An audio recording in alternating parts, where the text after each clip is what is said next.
estas jornadas, como saben, forman parte del programa Jaén Genuino que organiza Extra Jaén y que este año cumple su 8ª edición, que cuenta además con la colaboración y patrocinio de la Diputación de Jaén, el Ayuntamiento de Jaén, la Junta de Andalucía, la Universidad de Jaén y la Caja Rural de Jaén, como partes imprescindibles de este programa. El programa, si me permiten muy breve, pues tiene como objetivo la puesta en valor y el mejor conocimiento de nuestro conjunto histórico.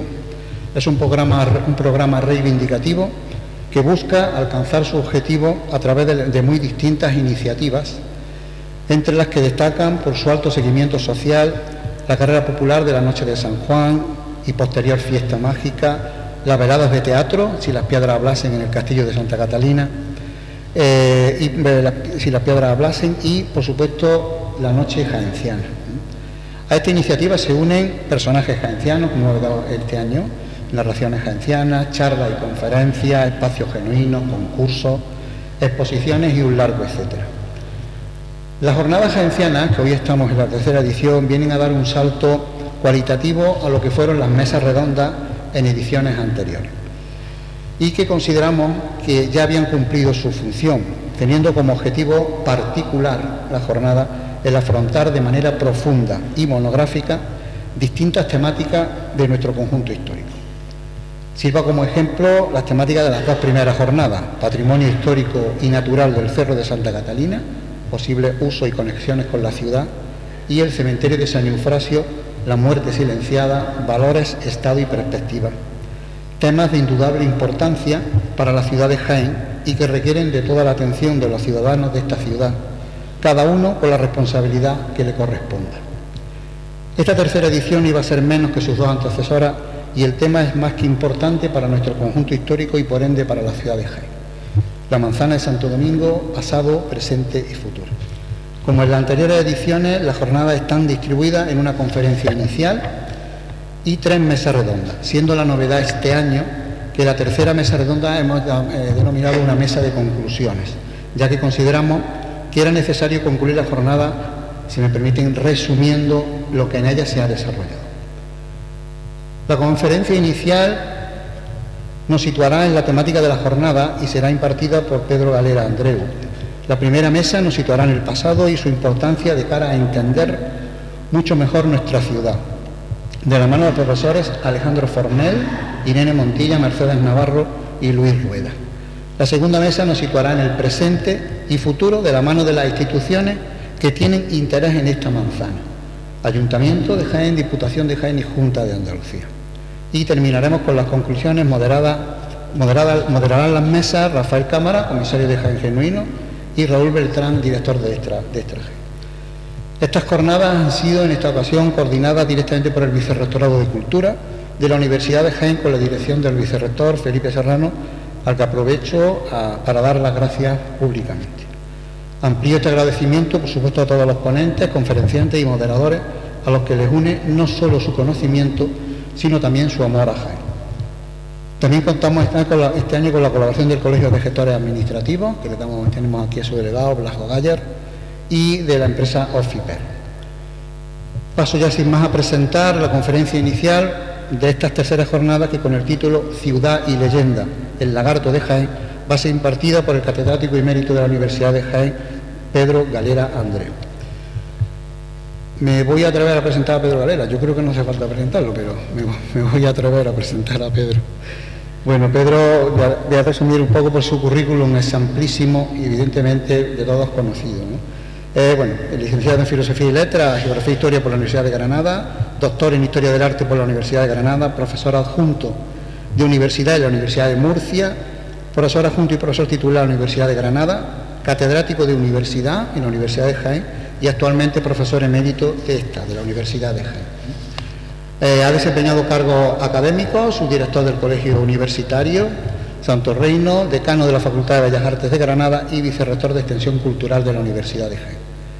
Ha sido y es miembro de instituciones, comisiones y consejos muy variados, académico correspondiente de la Real Academia San Fernando de Madrid, miembro del Instituto Gómez Moreno y un largo etcétera, y miembro sobre todo de la Comisión de Patrimonio Andaluz en representación de la Universidad de Jaén.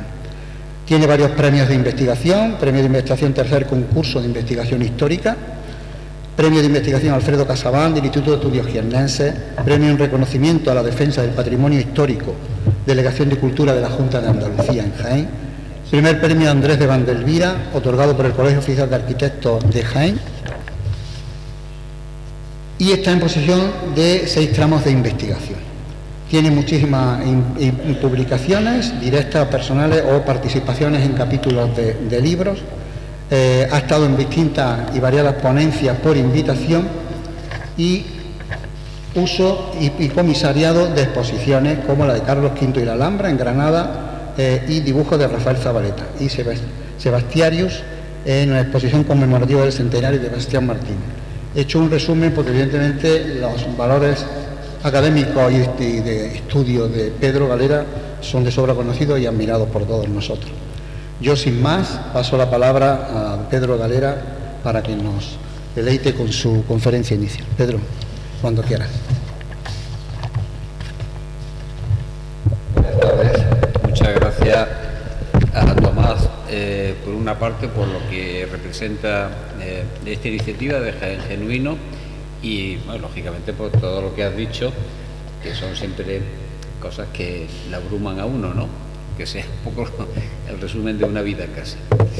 Bueno, el tema que yo elegí para esta ocasión, donde se van a abordar temas mucho más concretos sobre la manzana en cuestión, pero me parecía que para dar una conferencia inicial pues tenía que elegir un marco más amplio y opté por este, que me parece, en fin, sugerente, y sobre todo porque tiene mucho que ver lógicamente con esta manzana también, ¿no? La ciudad y la leyenda, el tema del lagarto de Jaén. Bueno, lagarto con comillas, porque es como popularmente se le conoce, cuando evidentemente en épocas muy pretéritas pues la mayor parte del pueblo no había visto un dragón o no tenía idea de lo que era un dragón, ¿no? Que siempre es un animal mítico y por tanto forma parte de un ideario y de un imaginario culto. Popularmente pues eso se le llamaba lagarto, ¿no? Como a los cocodrilos en América, que esta mañana alguien me decía que alligator no es ni otra cosa sino que otro lagarto, ¿no? O un lagarto, en una síntesis muy, muy curiosa y popular.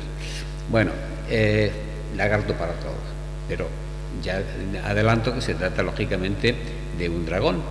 Y aunque yo creo que es todo el mundo, raro el que no haya oído hablar de esta leyenda y de lo que esto representa, pero quizás lo que sea menos conocido es la aventura, una aventura de un culto humanista de finales del siglo XVI, que permanece anónimo y que se atrevió a plantear un análisis de la ciudad en virtud o en razón de la forma misma del dichoso lagarto o del dragón. Esto es un manuscrito que se encuentra en la Biblioteca Nacional, el número 178 exactamente, que Casabán ya lo conocía, y en Don Lope de Sosa hizo una pequeñísima reseña que sirvió para despertar la liebre, para levantar la liebre, sobre la cual yo seguí y naturalmente me fui a la Biblioteca Nacional a ver el documento en cuestión, que es muy amplio, tiene más de 100 páginas, es manuscrito, folios, y aborda algo así como una historia de Jaén en general, pero con un encabezamiento muy peculiar.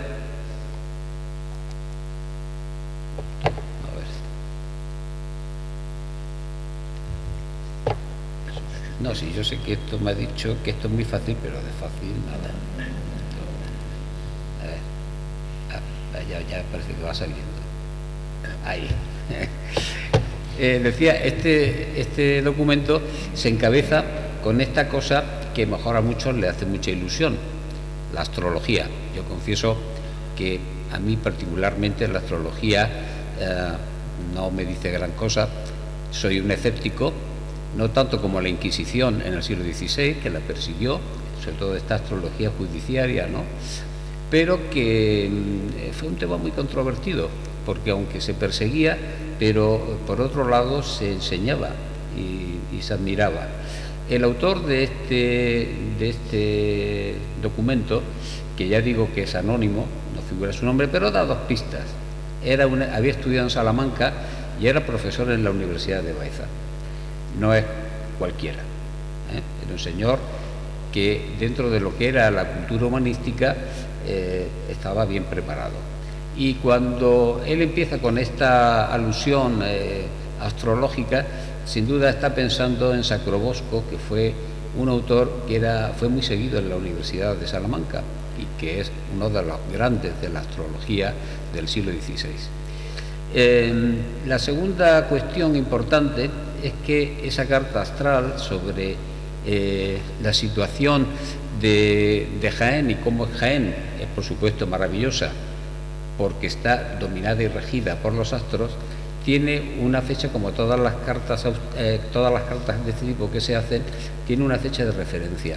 Y esa es otra clave importante, porque la fecha que él toma es el día o la noche del descenso de la Virgen en San Ildefonso.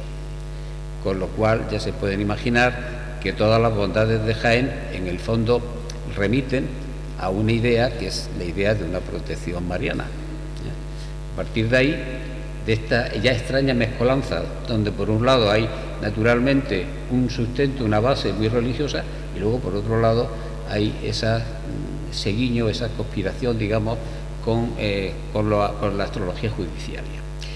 Bueno, el tema entonces es que él parte del siguiente punto. Bueno, empieza con una descripción del nombre de Jaén, de dónde estaba exactamente situada, recoge opiniones muy variadas, si empezaba la ciudad antigua a partir del Arco de San Lorenzo, si por el contrario en la Magdalena, etcétera, etcétera. Hace un resumen, además con manejo de fuentes clásicas, maneja muy bien a Tito Livio, a Flavio Destro, ya digo que es un hombre culto. Pero enseguida pasa a lo que a él le interesa, que es ver cómo la forma de la ciudad tiene relación con la forma del animal. Ya también como fundamento dice que eso no era de extrañar, porque los romanos, dice él, que cuando hacían fundación de ciudad solían buscar un motivo que se identificara con la física, digamos, con el aspecto físico, con la materialidad de la ciudad. Y él elige este tema de la muerte del dragón, y su planteamiento es que sencillamente la forma de la ciudad de Jaén pues es la forma de la piel extendida, o de la forma extendida ya muerta de ese animal mítico que es naturalmente muerto por un héroe, como suele ser siempre la leyenda del dragón. La leyenda del dragón es una leyenda mítica de las más extensas y antiguas y universales. Se puede rastrear en culturas, por supuesto, anteriores al mundo griego y en todo el mundo clásico. Del mundo clásico, quizás la más cercana puede ser la historia del héroe Cadmo, ¿no? El héroe que mata al dragón que estaba en las cercanías de Tebas, de lo que después sería la ciudad de Tebas, y cuando lo mata siembra los dientes del dragón, y de allí brotan los guerreros, que son los grandes guerreros defensores de Tebas. Ya resumiendo mucho incluso de entrada, se habrán imaginado que lo que se trata en esta leyenda y en este mito es que la muerte del dragón a mano de un héroe significa el paso, el tránsito de un lugar salvaje, de un lugar inculto, a un lugar culto, y un lugar culto o cultivado es sencillamente lo urbano.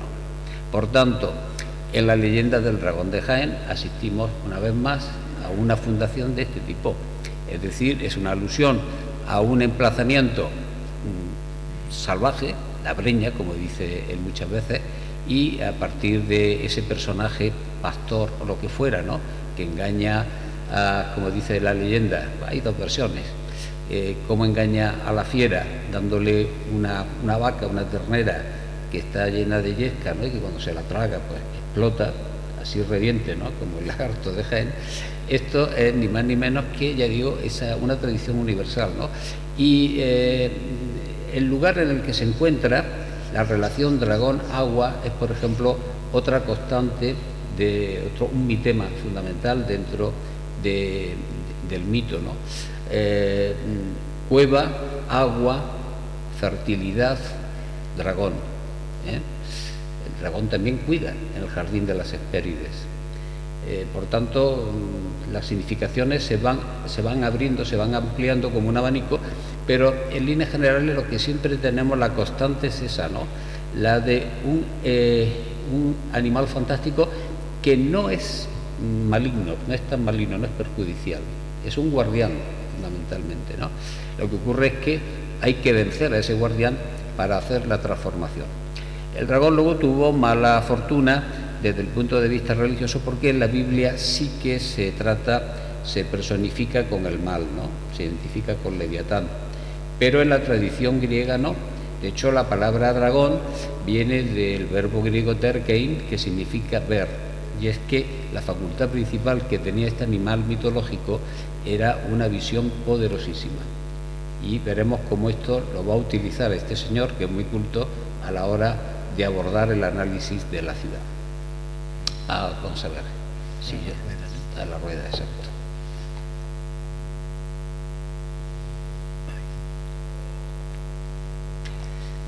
Bueno, ahí empiezo con un texto, con un fragmento del texto, ¿no? De este manuscrito, donde, como ven ustedes, dice: más pintando a Jaén con más precisión. Esto es porque está haciendo una comparación previa con Algeciras, basándose en el famoso Moro Rasis, ese personaje también un tanto fantástico, que decía que Jaén guardaba un paralelismo, un cierto parecido con Algeciras. Y dice, bueno, pero más pintando a Jaén con más precisión, digo que tiene su asiento al pie de una breña muy alta, en cuya cumbre están las célebres torres del castillo, que, cogiendo en medio lo más áspero de la breña, envía por dos lados dos mangas de murallas y torres que se vienen en lo bajo a continuar con la cerca del lugar. Fíjense, él describe con una precisión absoluta. Es decir, este señor, por supuesto, era jienense, tenía una relación muy estrecha con la ciudad, porque a lo largo de todo el texto no yerra, ¿no?, en cuanto a la hora de identificar una plaza o un sitio con su nomenclatura, ¿no? Dice: la figura que hace su población, tendida a la larga por la falda de la breña, es de una sierpe, trayéndonos a la memoria la curiosidad que los romanos fundadores siempre tenían en sus poblaciones de darles la figura de la causa que les movía a poblar alguna tierra. Y así, porque la causa de la mayor parte de la población deja en ser la muerta sierpe, tiene su forma y su figura, ¿no? O sea, esta es la declaración, no es de entrada, pero es la clave. Una foto aérea, pues efectivamente, a grandes rasgos, de una forma un tanto abstracta, coincide con esa imagen. La ciudad de Jaén, como toda ciudad medieval, que está muy condicionada por las defensas y que por tanto se dispone siempre siguiendo las curvas de nivel en la orografía, pues se va extendiendo como una especie de cinturón, en la cual efectivamente hay una cabeza, una parte que se ensancha, que está justo en la perpendicular de la colina, del cerro, y se va estrechando lo que sería la cola, justamente donde estamos nosotros ahora mismo, ¿no? Esta es, como digo, una imagen que, a pesar del crecimiento que hoy ya tiene Jaén y que lógicamente pues la ha desfigurado, pero todavía se puede reconocer en ese sentido. Otra imagen que tenemos muy conocida, la de Antón de Vinguerde, de 1567, que hizo para las relaciones de Felipe II, las relaciones de los pueblos de España, pues es una vista que está tomada, como ya se sabe, más o menos de lo que hoy son las eras de Belén, ¿no?, el barrio de Belén. Se percibe también más o menos esa forma, ¿no? Es decir, hay un ensanchamiento, como digo, en la perpendicular del castillo, y luego un adelgazamiento, un estrechamiento hacia hacia el barrio de la Magdalena. Como decía, el tema del agua es fundamental y con toda lógica el hecho de que el famoso dragón o lagarto fuera eliminado aquí en el manantial de la Magdalena hace suponer que ese lugar es un lugar no casual, es un lugar clave y que evidentemente tiene que ver mucho con el origen de la ciudad, cosa que la arqueología, como saben ustedes, pues ya se ha encargado también de demostrar, ¿no?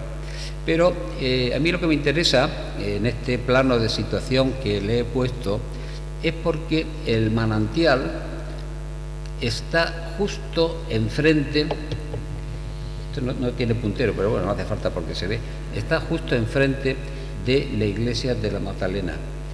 Y la iglesia de la Magdalena, en clave cristiana, no deja de ser otro elemento que está íntimamente unido también con el agua. En la portada, la figura central, claro, la figura titular, es la Magdalena. Y la Magdalena, ya lo saben, porque lo habrán visto en otras ocasiones, su iconografía tiene una importancia enorme el tema de la cabellera. Una cabellera que siempre se representa en forma de ondas ondulantes, porque la Magdalena, con sus lágrimas, lava los pies de Cristo y los seca.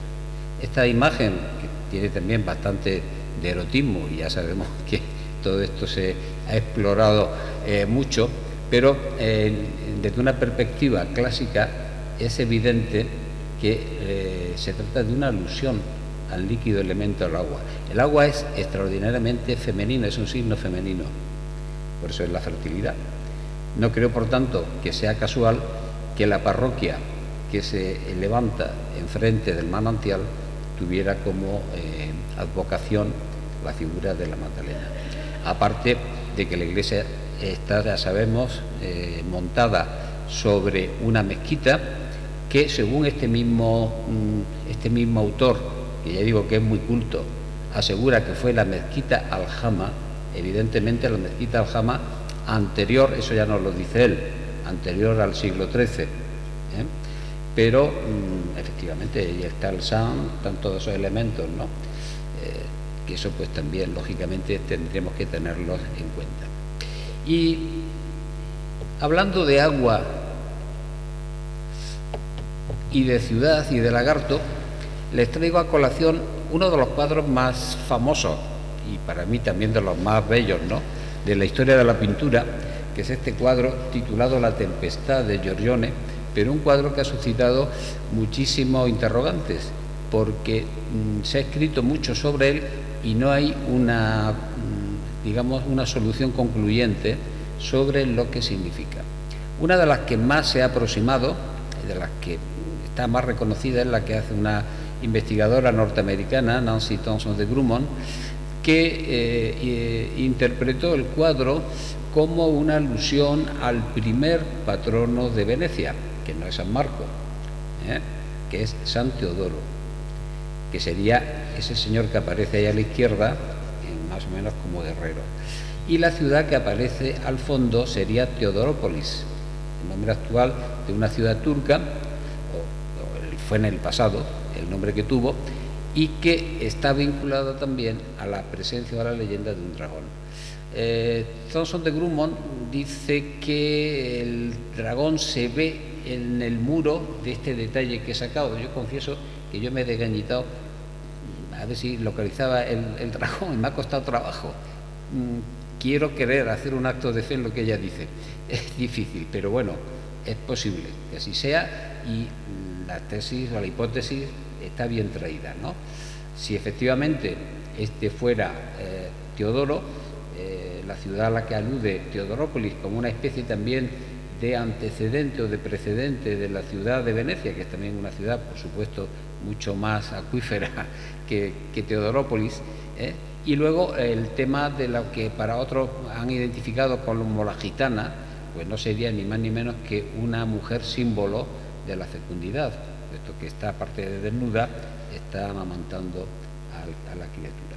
De manera que la traigo a colación pues para que vean que estos temas tienen una difusión y tienen una vida muy larga, ¿no? Una profundidad muy grande. Hay bastantes ciudades hoy en el mundo, no, bueno, tampoco demasiadas, que tienen claramente un protagonismo, una presencia del dragón. Aparte de la serie que últimamente nos ha hecho más populares, el Juego de Tronos, pero en todo el valle del Danubio, las ciudades del Danubio, hay bastantes ciudades que sí tienen una relación con el dragón. Una de las más famosas, bueno, no está en el Danubio, es Cracovia, en Polonia. Esta sí tiene también símbolos del dragón. Pero ese animalito que tienen ahí en la pantalla, que es un dragón bastante raro, tiene mucha importancia para esta historia, porque es el dragón Boncompagni. Boncompagni es el apellido, el nombre, el gentilicio del que sería Papa Gregorio XIII, que fue Papa justo más o menos por los años que se está escribiendo este manuscrito. Esto lo hace un humanista que se llama Ulisse Aldobrandi, y la historia es la siguiente. El día que fue elegido Papa Gregorio XIII, aparece de forma misteriosa o milagrosa este bicho en las afueras de Bolonia, que era su ciudad natal. Gregorio XIII, que es el reformador del calendario juliano, una de las grandes empresas que él hace es la famosa Sala de los Mapas en el Vaticano, en la cual hay unas reproducciones magníficas ¿cómo se dice esto? Sí, tridimensional, una visión tridimensional de ciudades, que la hace sobre todo un dominico también muy culto, que era Ignacio Danti, etcétera, etcétera. Pero lo que me interesa es, por tanto, que hay una relación muy estrecha entre esta figura, entre este Papa, su ciudad y el dichoso símbolo del dragón. Hasta el punto de que Gregorio XIII hizo del dragón un auténtico emblema. Figura, de hecho, en los estandartes que se ven en las procesiones romanas, y hay aquí esta estampa que he traído, este retrato alegórico de Gregorio XIII, en el que está con la alegoría de la prudencia, sosteniendo el globo del mundo, pero el globo del mundo tiene como base un dragón. Luego tiene en la silla, tiene dos alegorías también que son sobre la prudencia y la justicia. Habla de las virtudes del Papa, como es natural. Y en la otra imagen que les pongo, que es un texto absolutamente laudatorio, naturalmente, hacia el Papa, por ese otro personaje también, otro humanista, Fabricio de Teramo, como ven, hasta el número 13 está hecho con figuras de dragón. En esto se estaba adelantando a Dalí con sus imágenes porno, haciendo su nombre, ¿no? El otro día los que vieron la película que se pasó en el museo lo podrían ver. Bueno, dice el mismo manuscrito, y esto también es, claro, muy interesante, cómo el éxito, ¿no?, de esta idea, de esta imagen del dragón muerto identificado con la ciudad, fue asumido por la misma Iglesia jienense, ¿no? Y aquí viene el texto, dice: lo referido de la sierpe de Jaén, que no deja de tener grande color de verdad con la tradición tan general y persuadida que de ella ha habido, y confírmalo más, poner la Iglesia Mayor por armas a la Virgen soberana sobre la sierpe, cercada de un circuito de torres, de lo cual no hay otro origen, sino el cuento referido a quien por corresponder con lo que vemos se le podrá dar crédito. Es decir, viene a reafirmar que el sello que toma la Catedral de Jaén parte de ahí.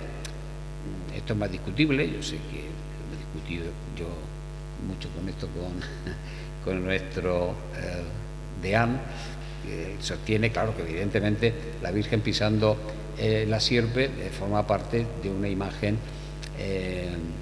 mucho más general y mucho más amplia. Pero la presencia efectivamente de las torres, es decir, esa referencia tan clara de ciudad, sí me hace pensar que la Iglesia tuvo que ser sensible a esa leyenda tan fuerte que había en la ciudad y trató de conjugar lo que era la imagen tradicional, la imagen mariana, ¿no?, de la Virgen apocalíptica con la ciudad de Jaén. Y puede reforzar esto el sello que aparece al lado, que es de uno de los primeros obispos de Jaén, don Pascual, cuando precisamente se traslada la diócesis de Baeza a Jaén, es cuando introduce esta variante, que es el propio obispo pisando también la sierpe. De manera que ahí queda eso. Y por supuesto, la imaginería de este tema es muy rico dentro de la misma catedral. Le pongo esta imagen, que es muy conocida, pero es que además es de una calidad, de una belleza extraordinaria, justo en la pared que da la lonja sur y que es el muro exterior del vestíbulo de la sacristía. Bien, paso ya directamente ahora a ver lo de la forma del lagarto y su traslación o su plasmación en el plano de la ciudad. He hecho una cosa, en fin, perdónenme, está muy regularcita. Hay una línea gruesa que más o menos va recortando lo que era el perfil de la ciudad medieval, y luego con puntos he tratado de subrayar lo que son las partes de la ciudad con las que se identifica este autor. En esta otra imagen, que es una foto aérea, donde en amarillo he subrayado el perfil urbano, el límite de la ciudad, y una línea roja que es esa línea clave, esa vía clave, que es la que, partiendo de la Plaza de Santa María, lo que es la calle Maestra, enlaza con toda la calle Maestra, ¿no?, que es, digamos, como un eje que vertebra sin lugar a duda todo el casco antiguo de la ciudad de Jaén. Bueno, ¿cómo aborda nuestro autor este tema? Pues nuestro autor lo aborda de una forma explicando el urbanismo de la ciudad desde un contenido, desde un punto de vista absolutamente orgánico. Tengo que decir una cosa. Cuando ustedes leen esto dirán, pues bueno, parece una cosa muy original y tal. No. Esto es ni más ni menos que un ayornamiento, que hace un calco de dos textos muy antiguos. Uno es nada menos que del siglo XII, de era un escolástico, pero la verdad es que era uno que también muy culto, John de Salisbury, un inglés que ya se adelantó y estudiaba la ciudad, jerarquizándola socialmente en razón de la similitud con el cuerpo de los animales. Es decir, si los animales tienen cabeza, tronco y extremidades, pues lógicamente a esas tres partes les corresponde la ubicación de los determinados grupos sociales. En resumen, esto es una visión que no era nada novedosa, pero que muy hábilmente sabe combinar, recoger toda esa tradición.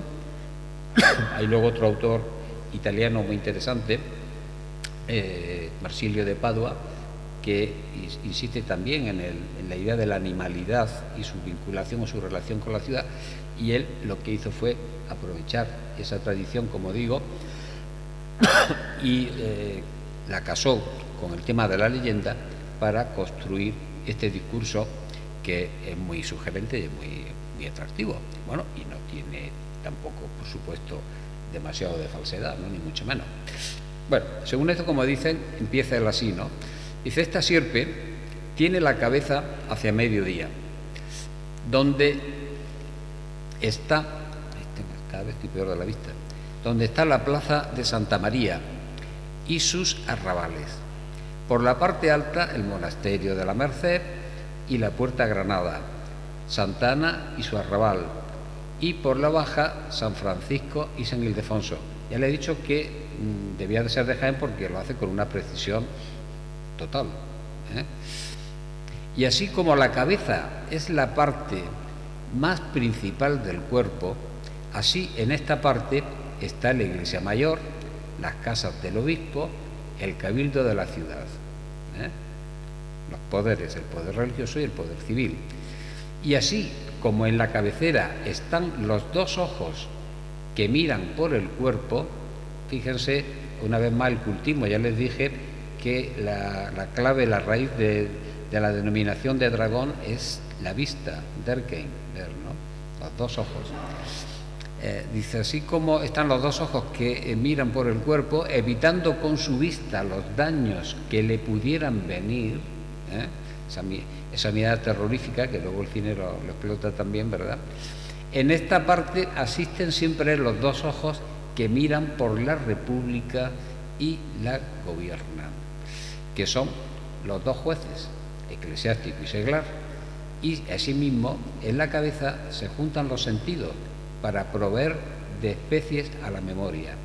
Allí se juntan los prebendados, 24 y regidores, en sus cabildos para proveer a la ciudad de gobierno y quietud.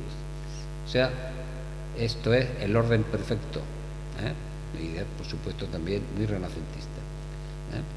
La buena conjunción de lo civil y lo religioso, personificado en los dos cabildos, y la función, el concepto de república, la res pública, no lo tomemos en el sentido político moderno, exactamente, aunque bueno, ese es el fondo, y luego y este otro concepto, la quietud, ¿no?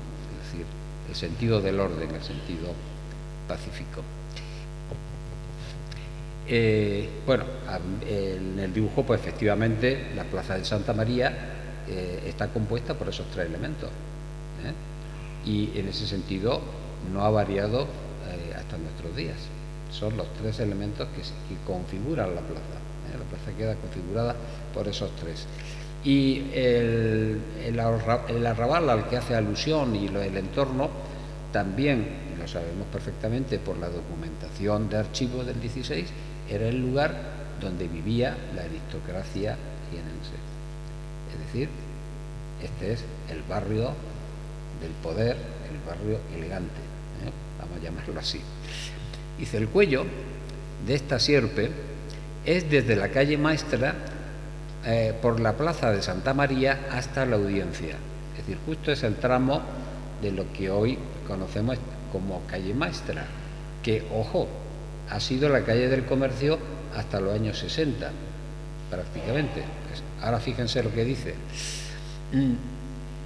Porque de la suerte que por la garganta pasa la comunicación que hay de boca al pecho y vientre, y del vientre a la cabeza, así por aquella parte pasa la comunicación que hay en todo el lugar, por ser el paso común de todo él, para la plaza de Santa María e Iglesia Mayor. Es decir, la calle Maestra era en el siglo XVI la calle principal de Jaén, la que tiene todo el tránsito. Dice, y de la suerte que tiene el trato, la cabeza con el corazón y todo el cuerpo mediante los nervios y arterias que por la garganta pasan, trato en el sentido aquí también de eso, de tráfico, ¿no? De comunicación directa. Todo el trato, aquí está utilizando el concepto de trato en el sentido de tratante, de negocio, todo el trato que Jaén tiene es mediante los mercaderes, que casi todos tienen sus tiendas en aquella parte. Es decir, fíjense todavía cómo la ciudad ha conservado hasta no hace mucho una imagen que ha variado muy poco de lo que aquí se está contando, ¿no? El vientre de la sierpe comienza desde la Audiencia, porque de la manera que el vientre recoge y detiene diversos mantenimientos, en esta parte está la mayor parte de lo que en registros recogen y guardan la gran diversidad que hay de pleitos y escrituras.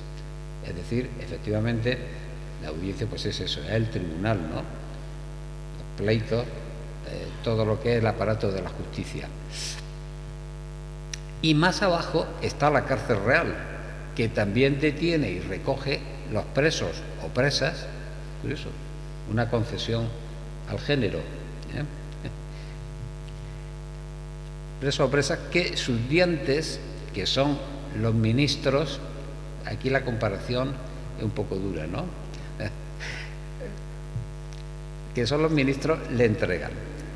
Llega este vientre hasta Santa Caterina, que es justamente el motivo fundamental o central de esta reunión, ¿no? El tema de la manzana. De Santa Caterina, en la cual distancia, así como en el vientre el calor natural nunca cesa de su primario trabajo, convirtiendo en sustento la comida, allí están los plateros y oficiales mecánicos que con el ordinario ejercicio de sus oficios convierten en sustento las obras que hacen. Es decir, está localizado generalmente todos los talleres de oficios mecánicos. Esto, una vez más, también se puede comprobar con la documentación de archivo. Es cierto que el arrabal de San Ildefonso asumió parte de... fue residencia de muchos oficiales y también, sobre todo, los arquitectos vivían más en la parte de San Ildefonso. San Ildefonso asumió también esta función, pero se siguen localizando mucho en todo este área. Y en cuanto a lo que dice de la calle Maestra como calle de comercio, eso también se puede comprobar con la documentación, porque cuando Jaén, que tenía la feria, como saben, el 15 de agosto, que era la gran fiesta, toda lo que hoy sería, lo que llamamos nosotros hoy el ferial, los puestos ambulantes, etcétera, etcétera, todo eso reforzaba la ya calle Maestra, que de por sí era una calle de tiendas, ¿no? Y llegaban hasta la Plaza de la Audiencia, que estaba porticada, cosa que eso ya se ha perdido, ¿no? O sea que podemos contrastar la imagen que está describiendo el texto con el apoyo de la documentación de archivo y casan muy bien, ¿eh? Bueno, no sé si en el planillo se ve muy bien el estrechamiento de la calle cuando la calle se ensancha para coger lo que hoy es la Plaza de la Audiencia, que está muy desfigurada, pero que bueno, todavía incluso se llama así, creo, ¿no? El tema de la cárcel, hay una leve huella solamente, porque era el borde que daba a la calle Álamos, esa manzana, queda todavía ahí un arco en un pasadizo y tal, ¿no? Es el único vestigio. La casa del corregidor tiene nada más que los escudos actuales, que es esa casa, tiene ya una factura moderna, ¿no? Que está al inicio de la calle, antes de llegar a lo de arte y oficios. Pero esa es la casa del corregidor. O sea que efectivamente en esa franja se concentraba todo lo que es el aparato judicial de la ciudad, ¿no? Bueno, y por último, la cola de la Sierpe, que es lo que hay desde Santa Caterina a la Puerta de Martos, porque de la suerte que la cola es más fuerte y robusta que la sierpe tiene, así en aquella parte están los hombres, los hombres más robustos de la ciudad, por ser todos los más trabajadores, gente del campo que sirve de recogerse para las labores. Y luego dice, las alas, esto ya, aquí le cuesta más trabajo encajar esto en la figura, esto hay que echarle más imaginación, ¿no? Dice, las alas de la sierpe son las que hay en la parte de alta y baja de la calle Maestra hasta la Magdalena, que es por la parte alta todo lo que llaman la cuesta, por la aspereza del sitio, y calle Maestra Alta, y por lo bajo los barrios de San Bartolomé, San Pedro y San Miguel, porque de la suerte que las alas levantan del suelo a quien las tiene, así en todas las partes referidas viven los labradores de Jaén, que son muchos, los cuales con los beneficios que a la tierra hacen levantan del suelo las espigas y también su fruto a los hambrientos, así de su tierra como de otros lugares a donde se llevan pan de Jaén, que por cogerse en abundancia en ella, Bueno, esto aquí ya yo creo que fuerza demasiado la cosa, porque tanto San Pedro como San Bartolomé encajan dentro de lo que eran barrios de oficios también. En todo caso, más bien la parte de los labradores estaría más justo tirando hacia la Magdalena. Pero bueno, él, para encajar en sus discursos, pues ha hecho esta división porque tiene que justificar las alas del dragón, ¿no? Y por eso digo que esto me parece ya un poquito más forzado. Sí es interesante también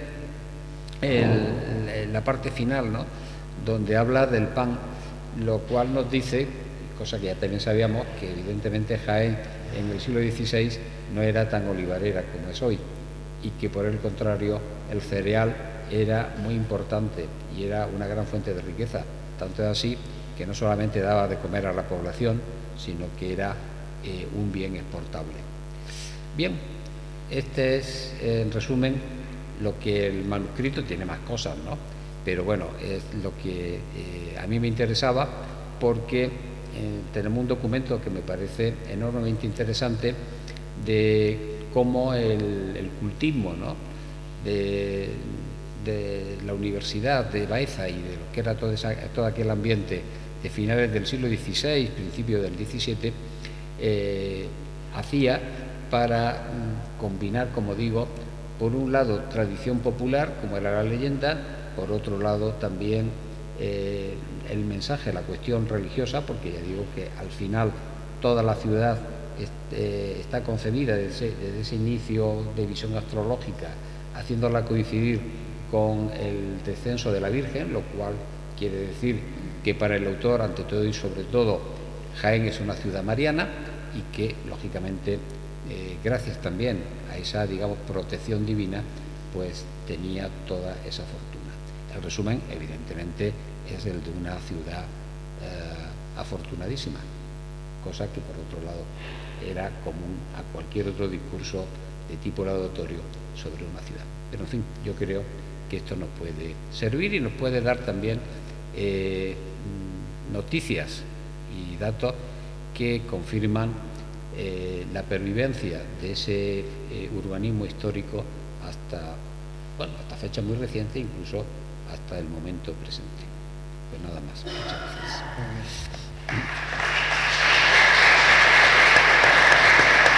gracias. No sé si me he pasado. No, perfecto. Bien, muchísimas gracias. Es muy interesante descubrir algo más de nuestra conectación. Bueno, vamos a hacer una pausa. Tomamos un café abajo en la cafetería y a las 6, a las 7 empezamos la primera mesa redonda para continuar con la jornada. ¿De acuerdo?